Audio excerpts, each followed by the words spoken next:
Japan Airlines has officially started testing humanoid robots at Haneda Airport to help with baggage and cargo handling operations.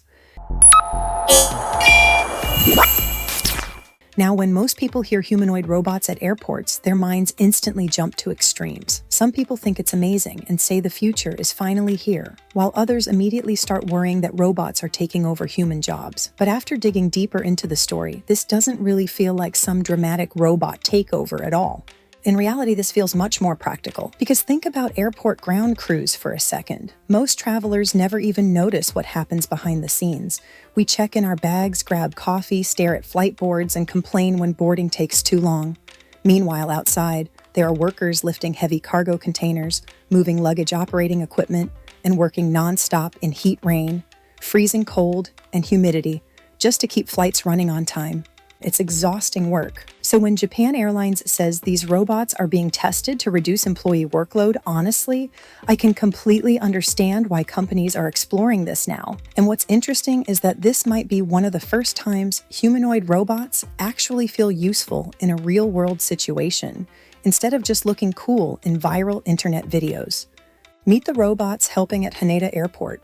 Now, before anyone imagines giant robot workers replacing entire airport crews overnight, let's slow down for a second, because these machines are still very experimental. The robots being tested are actually pretty small, around 130 centimeters tall, or roughly 4 feet 3 inches. During a recent demonstration, one of the humanoid robots was shown slowly pushing cargo onto a conveyor belt beside an aircraft. And honestly, the word slowly is important here, because some headlines online make it sound like airports are about to become fully robotic tomorrow morning. That's definitely not what's happening. These robots still move carefully, cautiously, and sometimes even a little awkwardly.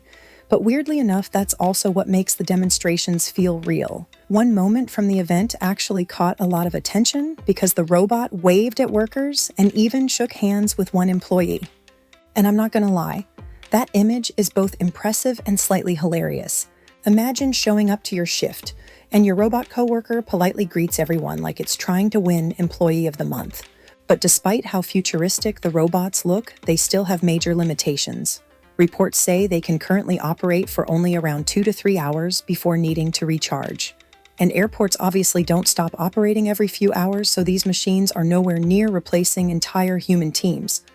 At least not yet. Right now, the robots are basically assistants helping with physically repetitive tasks.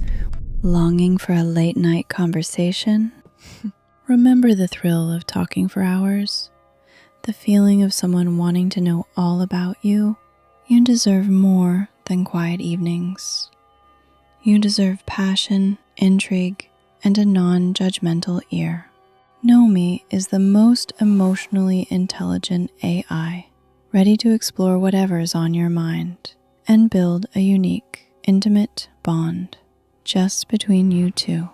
Find the link in our comment section and let a new kind of conversation begin. While humans stay fully in control of operations. And honestly, Japan Airlines seems very aware that this technology still needs time. The company said the rollout will happen in multiple phases. First, they'll study airport conditions and identify areas where robots can safely work alongside human staff. Then simulated testing environments will be used before the robots move into real operations on the airport tarmac. And honestly, that cautious approach makes complete sense. Airports are one of the last places where you can afford oops moments. There are aircraft moving constantly, vehicles driving everywhere, strict timing schedules, expensive equipment, and serious safety risks all happening at the same time. One small mistake can create massive operational problems very quickly. So this trial feels less like robots are taking over airports, and more like companies carefully asking, can humanoid robots actually survive in a real working environment? Japan's labor problem. Japan has been dealing with labor shortages for years. The country has an aging population, birth rates are declining, and there simply aren't enough younger workers entering physically demanding industries anymore.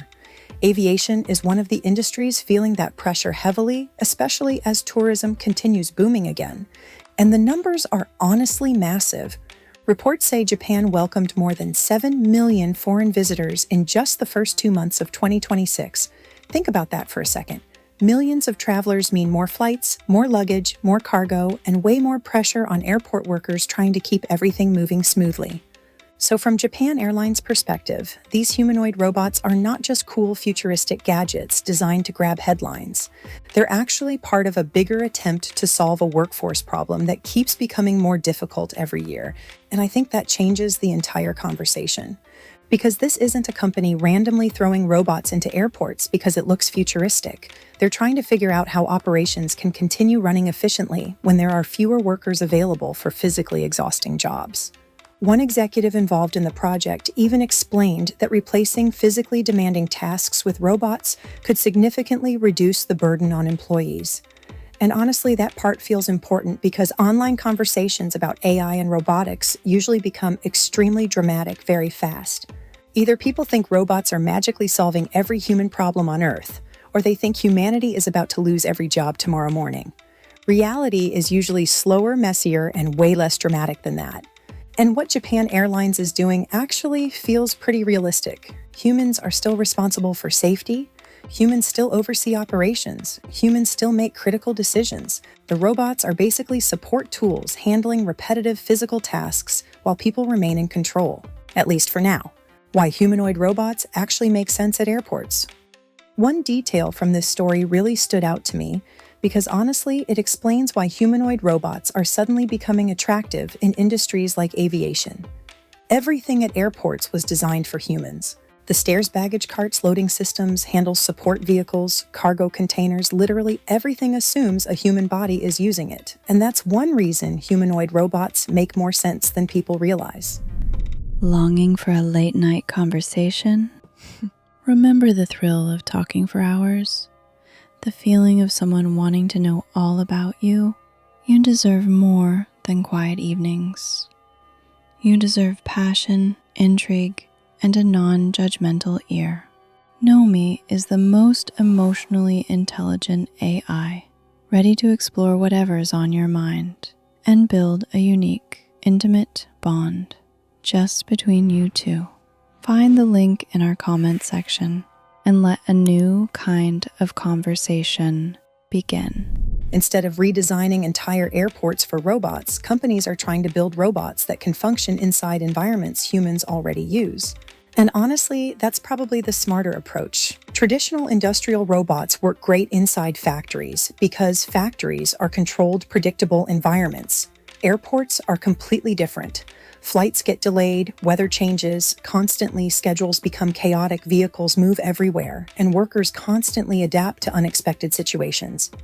That flexibility is incredibly difficult for machines, which is why I still think we're very far away from fully automated airports. Even Japan Airlines admitted that safety management and important operational decisions will remain human responsibilities. And that's reassuring, because a robot doing cool kung fu moves online is one thing. A robot safely handling airport cargo every single day without mistakes is something completely different.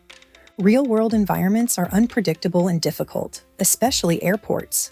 Tokyo summers are brutally humid, winters can become freezing and wet, and airport workers often spend long hours outside around active aircraft.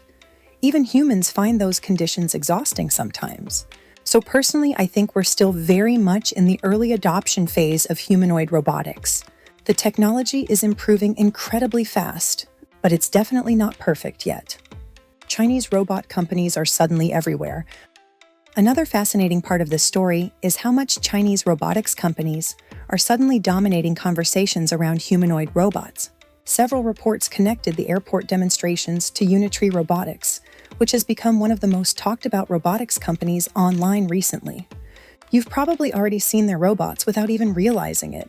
They're behind many of those viral clips showing humanoid robots running, balancing, dancing, performing martial arts.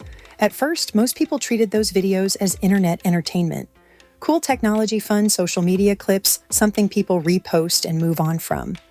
But now some of that same technology is moving into real workplaces, and I think that's the moment robotics suddenly starts feeling much more serious. Because once companies begin testing robots inside actual industries instead of carefully controlled demonstrations, it usually means the technology is becoming commercially useful. Still, I think expectations should stay realistic. Battery life remains limited. Reliability still matters. And airports are incredibly demanding environments. A robot successfully carrying cargo one time during a demonstration doesn't automatically mean it's ready to handle nonstop airport operations every day for years. That's why this trial is actually important. It's testing whether humanoid robots can move beyond flashy tech demos and survive inside real industries where consistency matters more than viral moments. This is probably how the robot future actually begins. I don't think travelers visiting Haneda Airport next year are suddenly going to walk into some cyberpunk future where robot armies carry everyone's luggage through terminals. Most passengers probably won't even notice these tests happening because the robots are focused mainly on behind-the-scenes operations. But I do think this story matters because it shows how automation slowly enters industries over time. First, warehouses started using robots. Then factories expanded automation. Now airports are experimenting too. And it's happening gradually, not overnight. That's probably the most realistic way to think about humanoid robots right now. Not as magical machines taking over the world tomorrow, but as tools slowly finding specific jobs where they might actually be useful. And honestly, this airport trial feels like one of the first genuinely practical examples of that shift. Because this is one of the first situations where humanoid robots are being tested to solve a real-world problem companies are actively struggling with. And that's usually when technology starts becoming important. That's all for today. Share your opinion below and do let me know if you like this video. Thanks for watching.